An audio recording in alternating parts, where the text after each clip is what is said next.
બિહારમાં ભવ્ય જીત થઈ છે મિત્રો અને ભારતીય જનતા પાર્ટી રાજકોટ જિલ્લા દ્વારા આજે જિલ્લા કાર્યાલય ખાતે જિલ્લાના તમામ કાર્યકર્તાઓ સાથે મળી અને આ ભવ્ય જીતના જશ્નને એ લોકોના મોં મીઠા કરાવી, રાહદારીઓને મોં મીઠા કરાવી અને ફટાકડા ફોડી આ જીતની ઉજવણી થઈ રહી છે।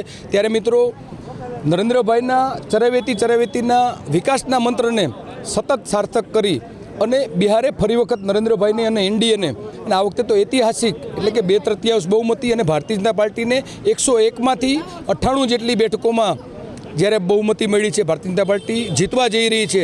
ત્યારે મિત્રો એક ગુજરાતી તરીકે આનંદ થાય કે એક ગુજરાત જેવું જ રોલ મોડેલ આવનારા સમયમાં બિહાર થવા જઈ રહ્યું છે અને બિહારનો પણ વિકાસ આ જ રીતે થવાનો છે। બિહારના ગરીબોની વ્યથા, બિહારમાં દારૂબંધીની વાત હોય, બિહારના છેવાડાના અંત્યોદયના લોકોની વિકાસ હોય, એની સતત ચિંતા કરતી ભારતીય જનતા પાર્ટી અને એનડીએની સરકાર ફરી વખત 5 વર્ષ માટે જ્યારે મોકો આપ્યો છે ત્યારે કાર્યકર્તા તરીકે આનંદની લાગણી અનુભવું છું। આજે આજનો દિવસ ભારતીય જનતા પાર્ટીના કાર્યકર્તાઓ, સમગ્ર દેશના કાર્યકર્તાઓ માટે બહુ ગૌરવનો દિવસ છે।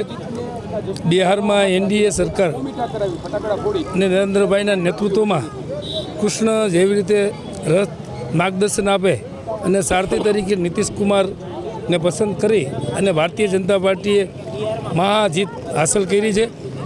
સામે મહાગઠબંધનમાં રાહુલ ગાંધી અને તેજસ્વી યાદવે નરેન્દ્રભાઈના માતુશ્રીને જે ગાળ દીધી હતી, બિહારની પ્રજાએ ખૂબ જ એનો મોટો જવાબ આપ્યો છે અને ભારતીય જનતા પાર્ટીના કાર્યકર્તા તરીકે અમે ખૂબ જ ગૌરવ અનુભવીએ છીએ। આ 2027માં 2032 સુધી ગુજરાતમાં ભારતીય જનતા પાર્ટીની સરકાર રહેવાની છે અને રહેશે। બિહારનું પુનર્ગઠન પણ 2027માં ગુજરાતમાં પણ થશે। આજે બિહારમાં એનડીએની સરકારનો ભવ્યથી ભવ્ય વિજય થયો છે। આ વિજય તો કે નાના માણસનો છે કે ત્યાં દેશના યશસ્વી શ્રી નરેન્દ્ર મોદી સાહેબ તેમજ અમિત શાહ બંનેના સાથ સહકારથી અને ત્યાંની સરકાર કે જેને મહિલાઓના ઉત્થાન માટે, નાના માણસોની રોજગારી માટે તેમજ ત્યાં બિહારમાં તો કે દારૂનો વેપાર વધારે હતો કે તે નાબૂદ કર્યો છે અને જે આ બિહારમાં જે ભવ્યથી ભવ્ય વિજય થયો છે ભાજપનો, તે આ ત્યાંની પ્રજાનો કામનો વિજય થયો છે।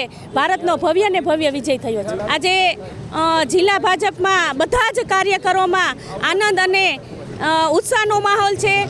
બધા જ કે આ ભારતીય જનતા પાર્ટીનો વિજય છે। બધાને આનંદ અને ઉલ્લાસ, બધાના ચહેરા ઉપર મુસ્કાન છે કે આજે આ ભાજપની વિજય થઈ છે।